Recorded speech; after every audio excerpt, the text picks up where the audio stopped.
పుణ్యక్షేత్రాలు, తీర్థయాత్ర స్థలాల పునరుజ్జీవనం, ఆధ్యాత్మిక వారసత్వ అభివృద్ధే లక్ష్యంగా కేంద్ర ప్రభుత్వం ప్రసాద్ పథకాన్ని ప్రారంభించింది. పుణ్యక్షేత్రాలను, తీర్థయాత్రా స్థలాలను పర్యాటక ప్రదేశంగా అభివృద్ధి చేయడం, మెరుగైన వసతులు కల్పించడం, భక్తులకు, యాత్రికులకు మౌలిక సదుపాయాలు ఏర్పాటు చేయడం ఈ పథకం ముఖ్య లక్ష్యం. తాజాగా ఈ పథకం కింద నెల్లూరు వేదగిరి లక్ష్మీ నరసింహస్వామి దేవస్థానం ఎంపిక కావడం విశేషం. కేంద్ర ప్రభుత్వం ఆధ్వర్యంలోని పర్యాటక, పురావస్తు, సాంస్కృతిక శాఖ ఈ ఆలయాన్ని ప్రసాద్ స్కీమ్ కింద తీసుకురావాలని నిర్ణయించింది. ఈ ప్రసాద్ స్కీమ్ కింద ఆలయ అభివృద్ధికి ప్రత్యేక నిధులు కేటాయించడంతో పాటు యాత్రికులు, భక్తులకు మౌలిక వసతులు కల్పించనుంది. తీర్థయాత్రా స్థలంతో పాటు పర్యాటక రంగాన్ని అభివృద్ధి చేయ సంకల్పించింది.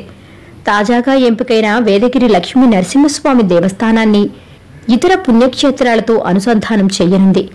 కోసం ప్రతిపాదనలను పంపాలని రాష్ట్ర ప్రభుత్వానికి కేంద్ర ప్రభుత్వం సూచించింది.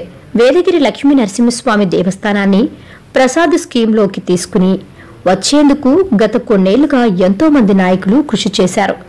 మాజీ ఉపరాష్ట్రపతి వెంకయ్యనాయుడు, ముఖ్యమంత్రి జగన్మోహన్ రెడ్డి, కేంద్ర మంత్రి కిషన్ రెడ్డి, డిఆర్డీఓ చైర్మన్ సతీష్ రెడ్డి, వెంకయ్యనాయుడు కుమార్తె దీపా వెంకట్ గట్టి ప్రయత్నాలు చేశారు.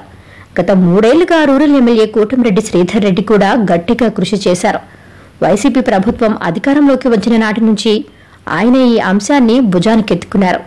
ఆయన చేసిన ప్రయత్నాల్లో తొలి అడుగు పడినట్లయింది.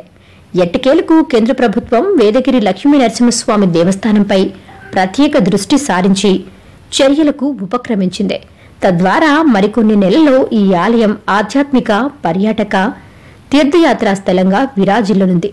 కేంద్ర ప్రభుత్వం తీసుకున్న ఈ నిర్ణయం పట్ల రూరల్ ఎమ్మెల్యే కోటంరెడ్డి శ్రీధర్ రెడ్డి హర్షం వ్యక్తం చేశారు.